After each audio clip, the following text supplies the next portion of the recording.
Bien chers frères et sœurs dans le Christ,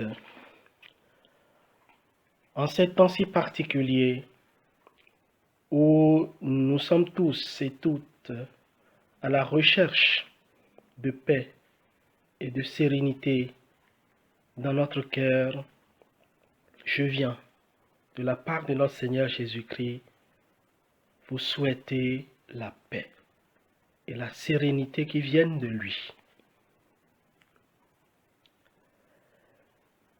Avec le dimanche des Rameaux, nous entrons dans la semaine sainte. Elle est sainte cette semaine parce que nous y célébrons tous les grands mystères de notre rédemption. Jeudi saint, nous célébrerons l'institution de l'Eucharistie avec conjointement l'institution du sacerdoce. Nous serons en union avec tous les prêtres pour bénir le Seigneur du don du sacerdoce et de l'Eucharistie. Vendredi, nous plongerons dans le drame de la croix, de la passion de notre Seigneur Jésus-Christ. Et nous aurons à cœur d'offrir toutes nos croix, toutes nos souffrances, tous nos échecs, tout ce qui nous semble brisé dans notre vie, tout ce qui nous semble raté dans notre vie, pour que dans la passion du Christ, tout ce qui est mort en nous retrouve la vie et revive de la vie du Christ. Le samedi saint, c'est l'humanité entière, c'est les chrétiens tout entiers qui veillent dans l'attente de la résurrection. Et le dimanche de Pâques, eh bien, c'est la joie, l'allégresse du salut qui éclate.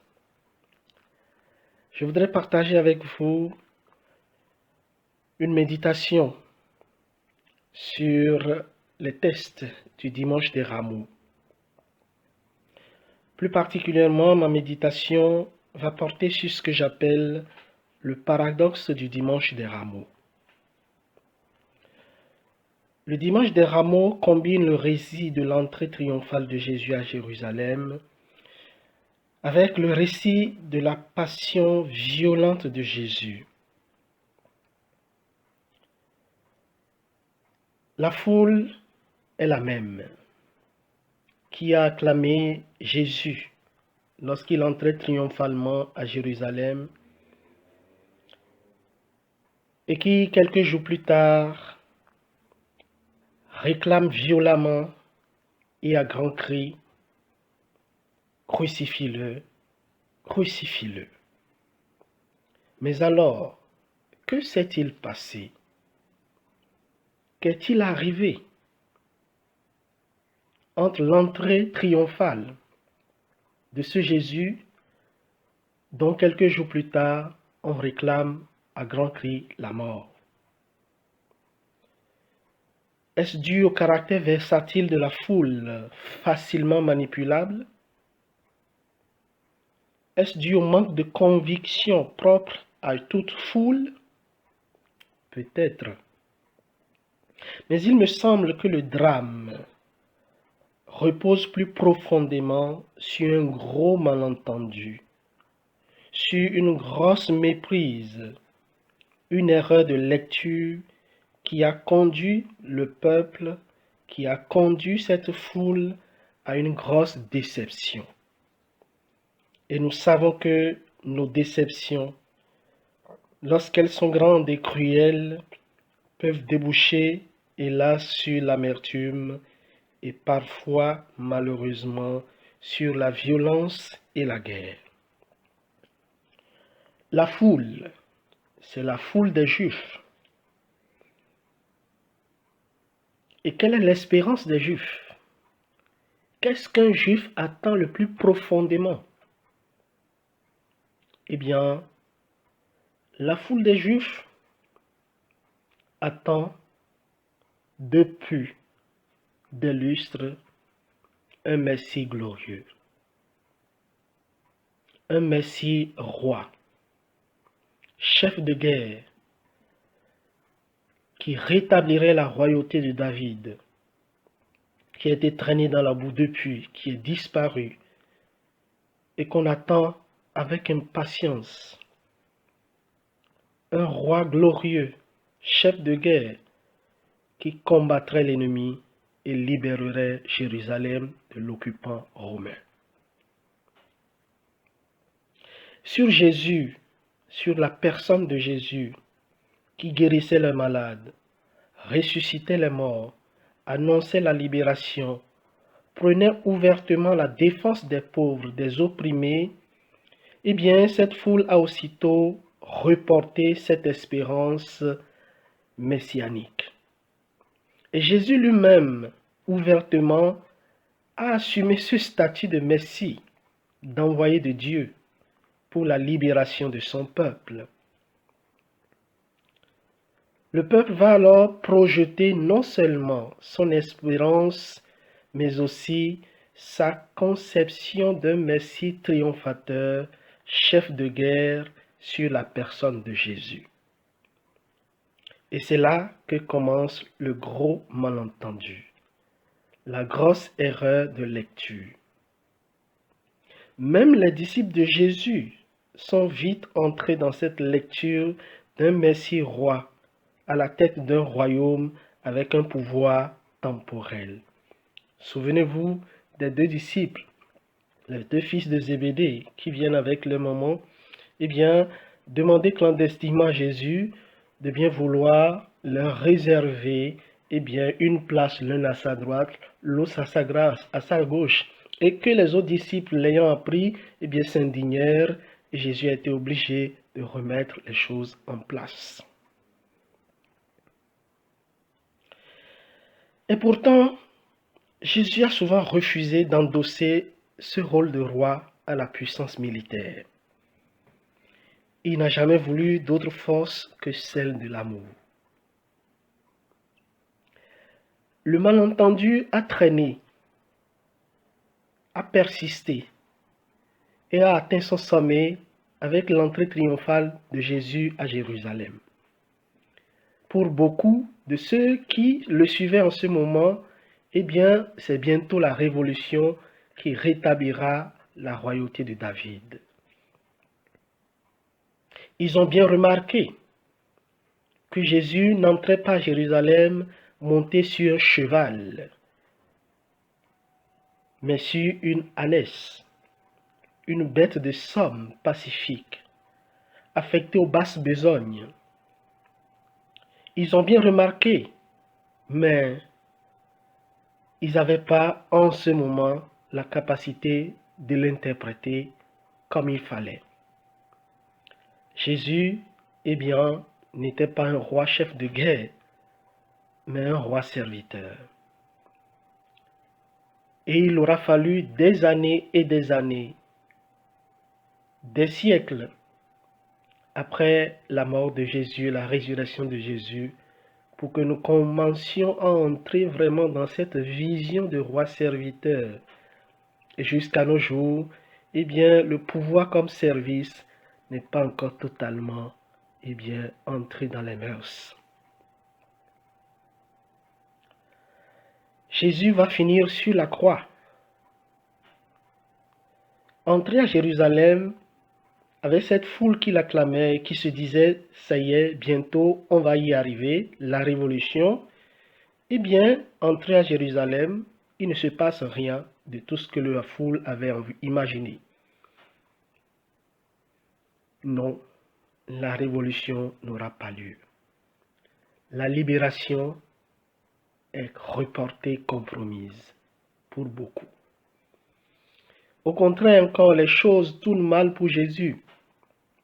Il se fait arrêter comme un fauteur de troubles et il ne réagit pas. Il ne déploie pas sa puissance. Et voilà, la foule désorientée, la foule amère, la foule ne comprend plus rien, la foule est déçue.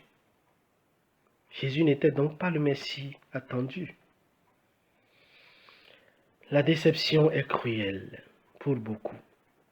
Il n'y a peut-être qu'une petite poignée qui espérait encore quelque chose. La déception est donc cruelle et la réaction violente. Crucifie-le, crucifie-le. C'est le seul verdict à la hauteur de la déception. Chers amis, il me semble que notre histoire avec Dieu est parfois sujette à des malentendus, source de déception et d'amertume. Nous pouvons facilement tourner dos à Dieu, à Jésus, à l'Église, parce que nous avons l'impression d'avoir été trahis par lui. Parce que Dieu n'a pas été au rendez-vous que nous lui avons fixé. Parce qu'il n'a pas répondu présent au moment où nous l'appelions. Oui.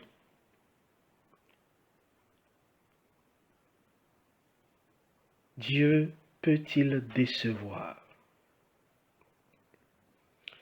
C'est une question qui vaut la peine d'être posée.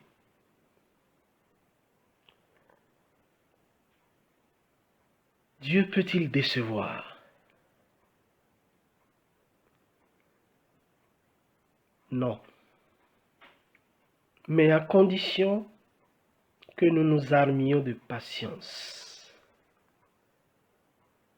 À condition de ne pas imposer à Dieu notre temps à nous. À condition de renoncer à rester les maîtres du jeu et du temps.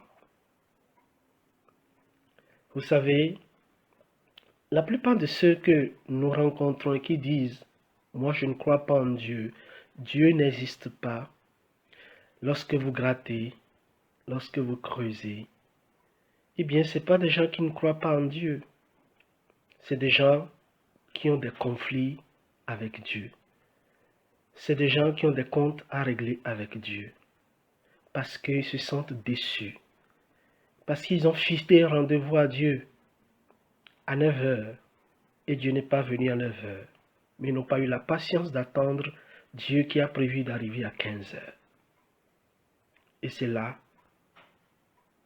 tout l'enjeu de ce que nous appelons la foi. La foi, eh bien, c'est cette confiance presque aveugle, je dirais d'ailleurs aveugle en Dieu. Nous entrons dans la semaine sainte, confinés, chacun à la maison. La foi n'est pas confinée. Notre relation avec Dieu n'est pas gelée, confinée. Nous pouvons continuer, eh bien, à faire confiance à Dieu en le suppliant toujours, d'augmenter en nous cette capacité de savoir attendre son heure. L'heure de Dieu, c'est certainement la meilleure. Et lorsque nous décidons, nous, de continuer à rester maître du jeu, de continuer à dicter notre timing, eh bien, il y a de fortes chances que nous aboutissions à ce gros malentendu, que nous aboutissions tout simplement à la conclusion que Dieu est décevant. Et pourtant, Dieu n'est pas décevant si nous sommes patients. Dieu n'est pas décevant si nous acceptions de lâcher prise. Dieu n'est pas décevant si nous renonçons à être maîtres des temps, lorsque nous renonçons tout simplement à être le maître des jeux. Et je sais que pour nous, humains, hommes du 21e siècle, c'est difficile de lâcher les rênes de notre vie. C'est difficile de ne pas avoir les manettes de notre vie en main. Seigneur, apprends-nous la force de la confiance, la force de l'abandon. Amen. Que Dieu vous bénisse.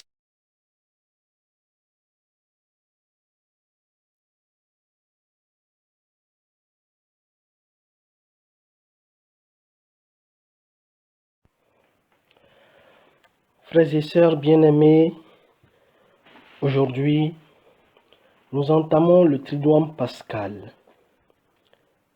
Ce jeudi, le jeudi saint, nous célébrons et accueillons avec gratitude deux grands mystères, deux dons très précieux du Seigneur à son Église et donc à chacun de nous, puisque l'Église, c'est la famille des disciples de Jésus-Christ, c'est-à-dire vous et moi.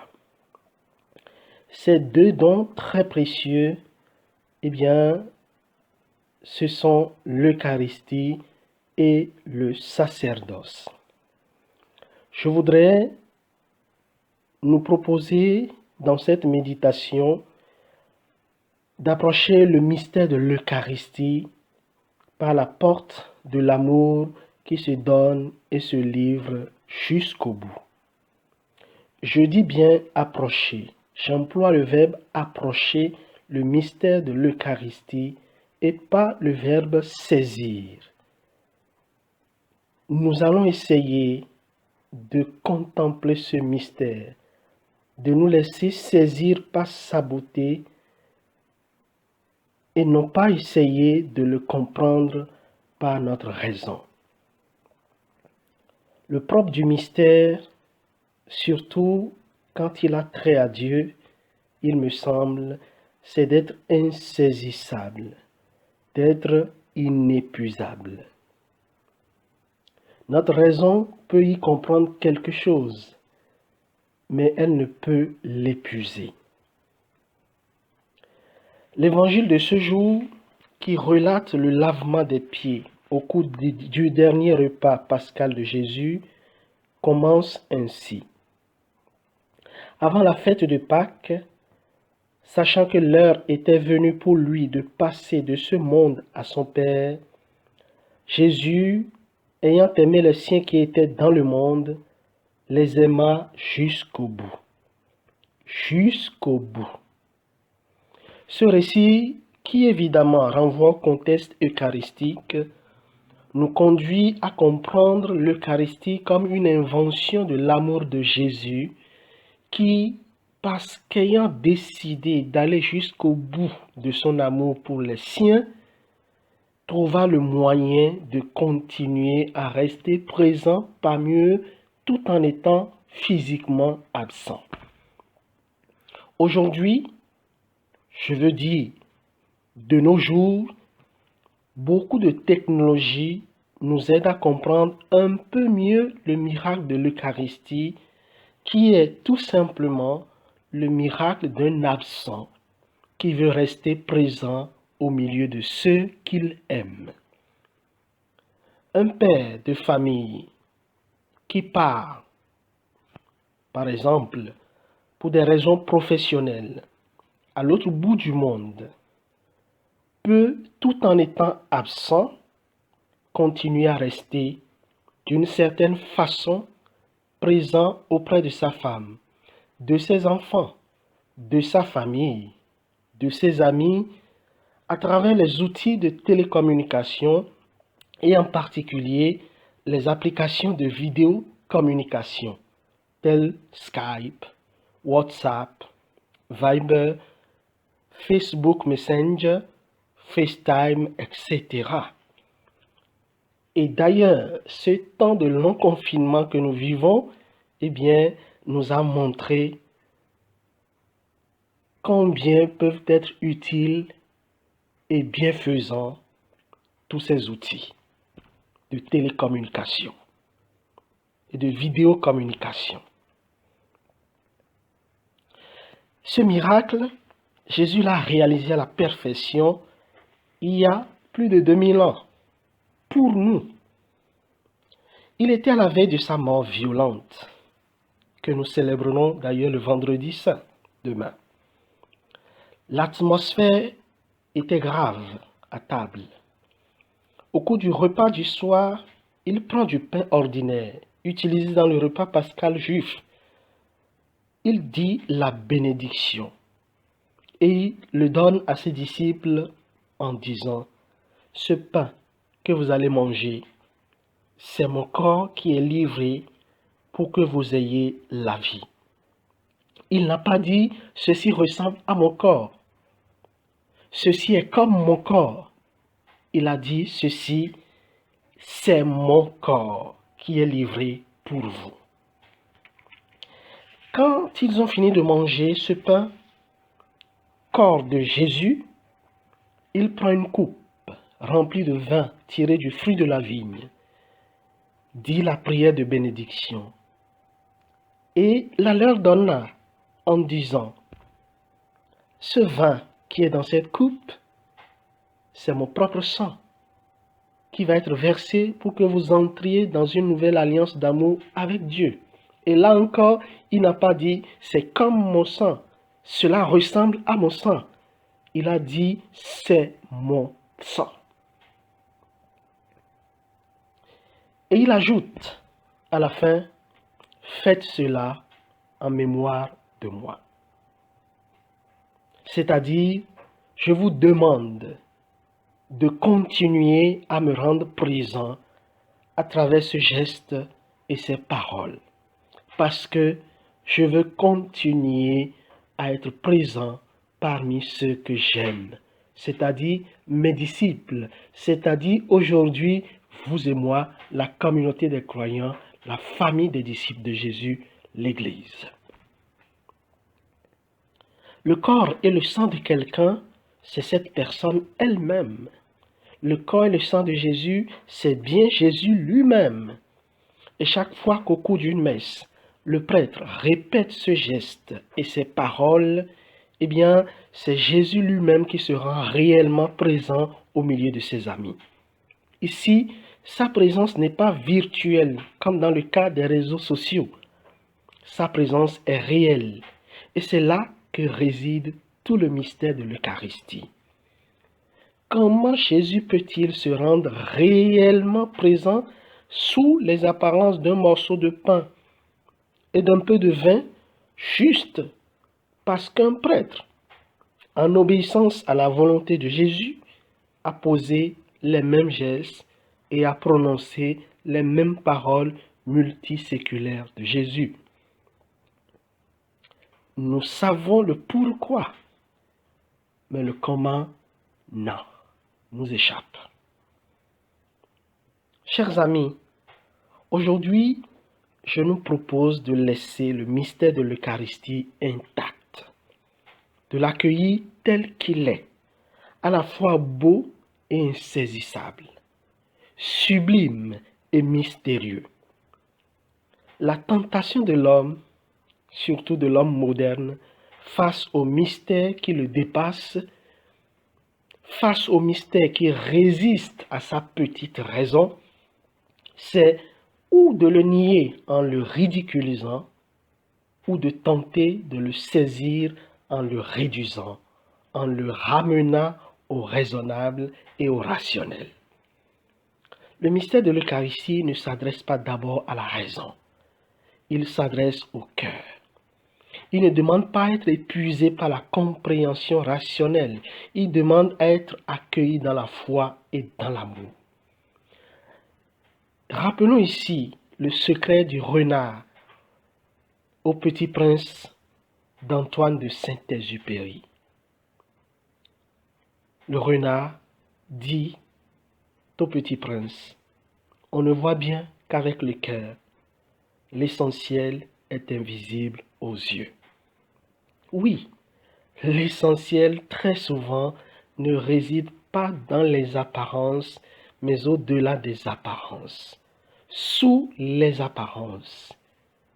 On sait que tout amour vrai porte quelque chose de fou en lui. L'Eucharistie, c'est ce quelque chose de fou dans l'amour de Dieu. J'avoue qu'il m'est déjà arrivé souvent, après avoir prononcé les paroles de consécration sur le pain et le vin, d'être pris par l'incrédulité émerveillée de l'enfant qui tient dans ses mains un cadeau dont la valeur affective, dont la beauté l'écrase. Il ouvre grand les yeux.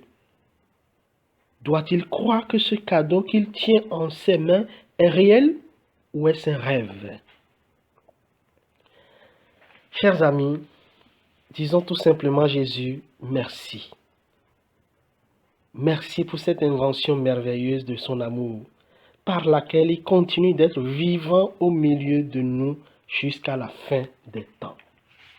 Demandons-lui la grâce de l'émerveillement face au mystère de l'Eucharistie.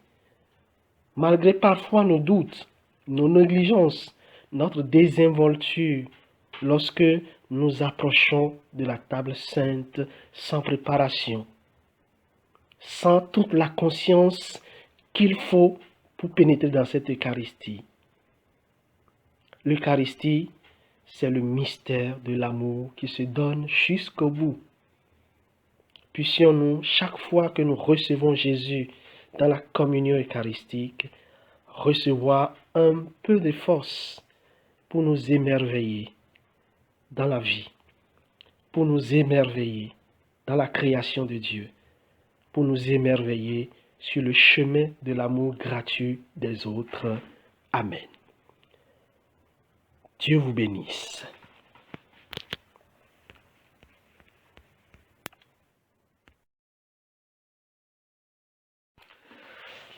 Frères et sœurs bien-aimés dans le Christ, s'il y a une circonstance où l'abondance de paroles peut être tenue pour superflue et même inconvenante, c'est bien face au mystère de la mort. Surtout face au mystère d'une mort aussi brutale et violente que celle du Christ.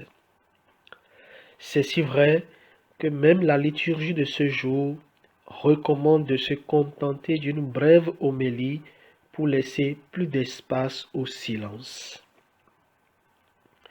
La croix du Christ, pour une large part, nous renvoie au mystère de la souffrance.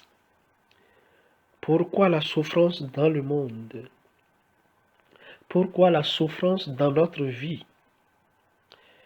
Pourquoi faut-il que le Fils de Dieu passe par le moule de la souffrance pour nous sauver? Et pourquoi Dieu reste-t-il silencieux face à notre souffrance? On sait que les évangélistes Matthieu et Marc ont exprimé à leur façon cette question en mettant sur les lèvres du Christ en croix ce poignant cri. Mon Dieu, pourquoi m'as-tu abandonné? La souffrance, quel que soit l'angle sous lequel on l'aborde, ne livre pas tout son sens. Elle conserve quelque chose d'obscur en elle-même. Je crois que face à la souffrance, beaucoup de nos questionnements restent sans réponse satisfaisante. Et il me semble que les pourquoi sans réponse satisfaisante font partie de la vie, font partie du combat pour vivre.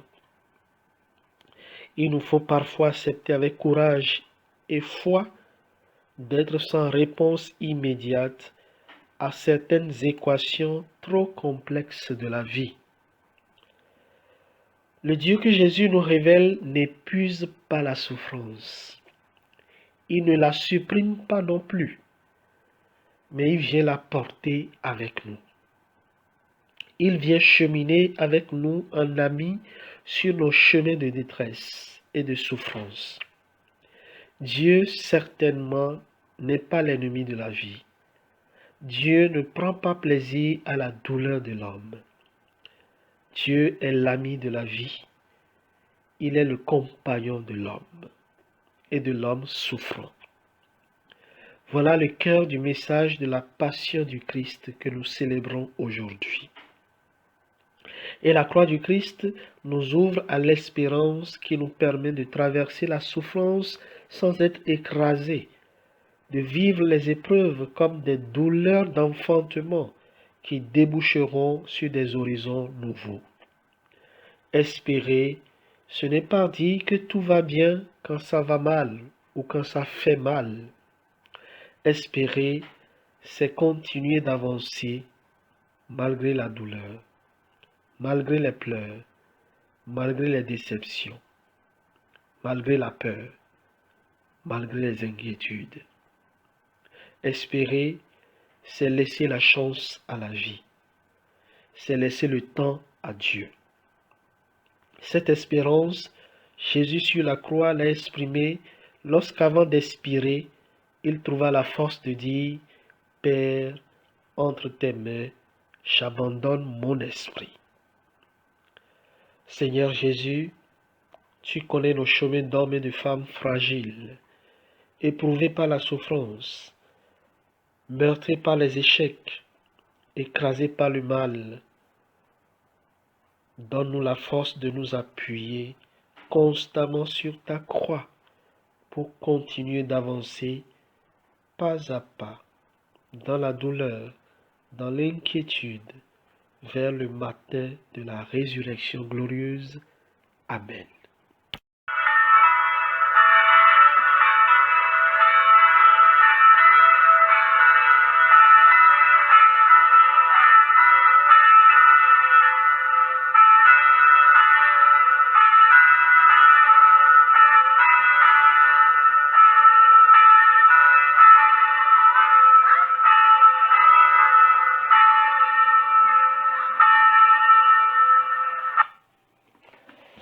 Le Christ est ressuscité. Alléluia, alléluia. Frères et sœurs bien-aimés, paix à vous, de la part du ressuscité de Pâques, celui qui nous redit aujourd'hui, je suis l'alpha et l'oméga, le premier et le dernier, le commencement et la fin. Cette année, nous fêtons Pâques dans un contexte assez particulier, un contexte de pandémie où la peur, l'angoisse et l'inquiétude nous habitent à l'intérieur comme à l'extérieur de nos maisons, un contexte de guerre où chaque soir, nous écoutons avec impuissance le décompte des morts par dizaines de milliers, un contexte de confinement où notre morale chaque jour est mise à rude épreuve, où notre patience chaque jour est mise à rude épreuve. Un contexte de confinement où tout semble figé, avec de graves incertitudes sur l'avenir, sur nos finances.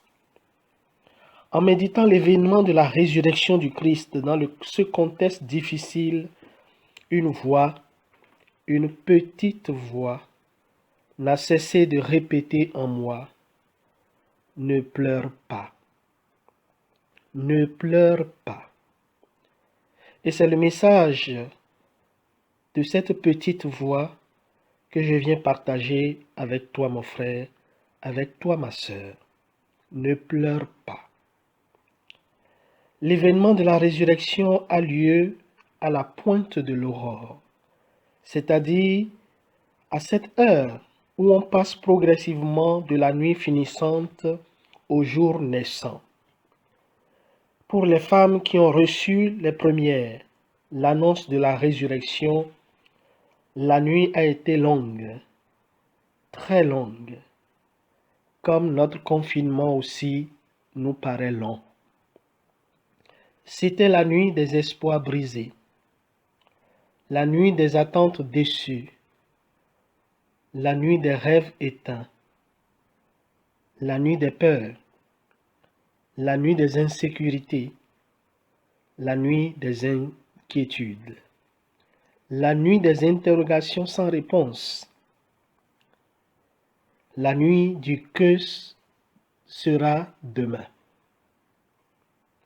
À la pointe du jour, elles se rendent au tombeau, tristes, avec toutes ces interrogations. Et là, il se produit quelque chose d'inattendu. Le tombeau est vide. Un ange leur annonce que le vide du tombeau indique que tout recommence. Christ est ressuscité comme il avait dit. Tout n'est donc pas fini, tout n'est donc pas confiné, tout peut recommencer. Encore incrédule et craintive, mais avec un frémissement de joie, elle part annoncer ce qui est arrivé. Il est encore trop tôt pour comprendre. La scène se passe sur la pointe de l'aurore.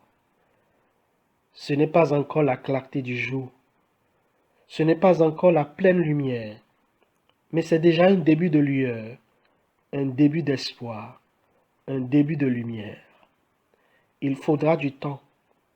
Il faudra des rencontres avec le ressuscité lui-même. Il faudra surtout la venue de l'Esprit Saint pour que les disciples comprennent pleinement ce qui était arrivé et se mettent à l'annoncer au monde entier.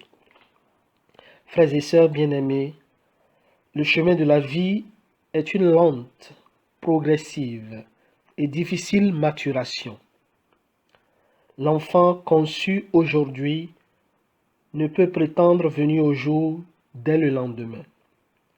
Il lui faut accepter le lent et ardu processus de maturation à travers 9 mois de confinement dans le sein maternel s'il veut naître vivant et viable. Notre lente et progressive maturation emprunte parfois le sombre tunnel des épreuves, des échecs, des souffrances, des contrariétés. C'est parfois le signe d'une nouvelle vie à naître, le signe d'un possible nouveau départ. Vivre en ressuscité, c'est être assuré que notre humanité, à travers ses souffrances et ses tristesses actuelles, ne va pas vers la mort, mais se purifie et se renouvelle pour la vie dans la puissance du ressuscité qui te dit « Ne pleure pas ». Ne pleure pas sur ce que tu as perdu, mais lutte pour ce que tu as. Ne pleure pas sur ce qui est mort, mais lutte pour ce qui est né en toi. Ne pleure pas sur qui t'a abandonné, mais lutte pour qui est avec toi. Ne pleure pas sur celui qui te hait, mais lutte pour celui qui t'aime. Ne pleure pas sur ton passé douloureux, ton passé d'échec, mais lutte pour ton avenir. Ne pleure pas sur ta souffrance, mais lutte pour ton bonheur. Ne reste pas couché lorsque tu tombes, lutte pour te relever. Lève ta main vers le ciel et invoque-moi. Saisis ma main tendue et reprends le chemin de la vie dans la confiance et l'espérance. C'est un combat, le combat de chaque jour, le combat de toute une vie. Seigneur Jésus, ouvre nos yeux avec gratitude sur toutes les petites résurrections que tu nous fais vivre chaque jour. Amen. Le Christ est ressuscité. Alléluia. Alléluia.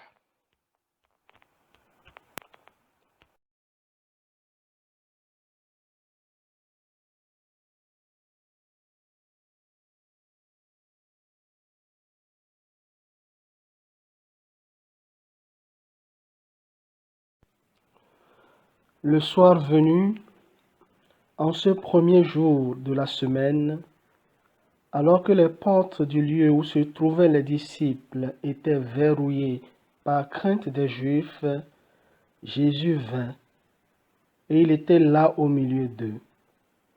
Il leur dit, « La paix soit avec vous. » Frères et sœurs, cette bénédiction pascale, je l'adresse en ce dimanche de la divine miséricorde à chacun et à chacune de vous.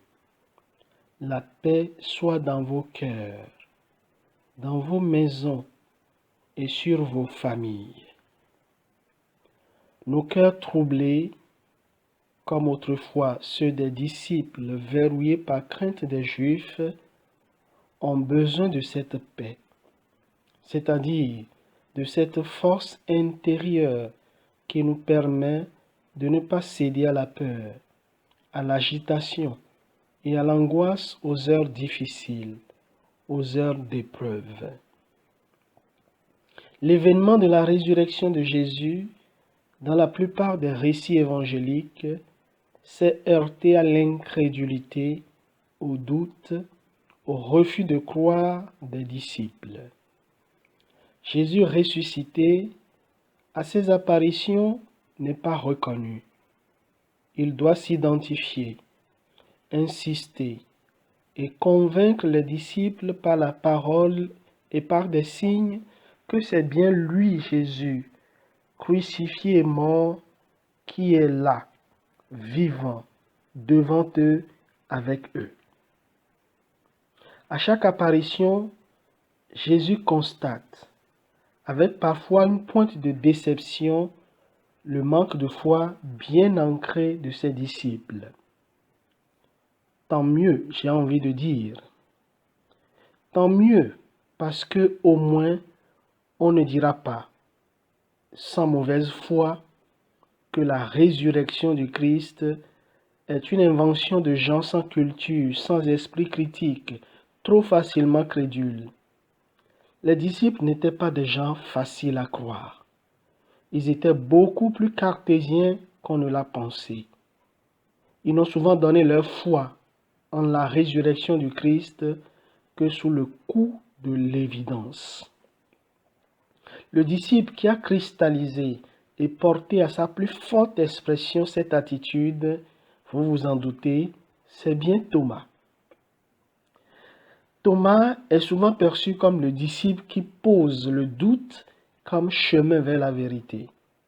Le disciple incrédule qui exige des preuves palpables et irréfutables avant de croire. Et ce n'est pas faux. Aux autres disciples qui lui disent « Nous avons vu le Seigneur », Thomas répond « Si je ne vois pas dans ses mains la marque des clous, si je ne mets pas mon doigt dans la marque des clous, si je ne mets pas ma main dans son côté, non, je ne croirai pas. » Mais en relisant la séquence, j'ai commencé à me demander si Thomas ne va pas plus loin que le simple doute. Il me semble que Thomas pose ici une exigence plus profonde. Thomas porte en lui le désir profond de rencontrer personnellement le ressuscité, de faire son expérience pour que sa foi devienne personnelle et forte. Il refuse en fait de croire par procuration. Il ne veut pas rester seulement à la foi issue de ce que les autres ont dit sur Jésus. Il revendique une foi issue de sa rencontre personnelle avec Jésus, une foi issue de sa propre expérience de Jésus.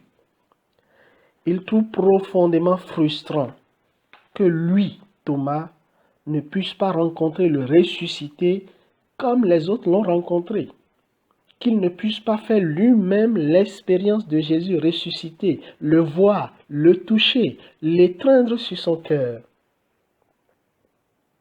Et Jésus, dans sa miséricorde, vient à la rencontre de ce désir et accorde à Thomas la grâce de cette rencontre personnelle. En effet, 8 jours plus tard, Jésus apparaît de nouveau aux disciples et cette fois-ci, Thomas est bien présent. Et devant Jésus qui se montre à lui, Thomas n'a même plus besoin de le toucher avant de crier sa foi. Mon Seigneur et mon Dieu. L'évidence est là, elle est écrasante. C'est bien lui Jésus. Frères et sœurs, je crois qu'il n'y a pas de foi vivante, forte et inébranlable sans rencontre personnelle avec Jésus ressuscité. Thomas n'est pas le symbole du simple doute cartésien. Il est le symbole de la foi issue de la rencontre personnelle avec le Christ. Et une foi issue de la rencontre personnelle avec Jésus ressuscité est une foi capable de soulever les montagnes. Tant qu'on n'a pas rencontré personnellement Jésus, eh bien, notre foi reste fragile. Nous pouvons nous demander alors, 2000 ans après, nous, chrétiens d'aujourd'hui, où pouvons-nous rencontrer le Christ ressuscité? Où pouvons-nous aujourd'hui faire cette expérience du Christ toujours vivant? La première lecture de ce dimanche nous apporte une réponse précieuse. Nous pouvons rencontrer et faire l'expérience de Jésus ressuscité dans la communauté des croyants, c'est-à-dire dans l'Église. C'est là que nous pouvons le rencontrer, à travers la prière, la parole, l'Eucharistie, et surtout à travers la vie fraternelle.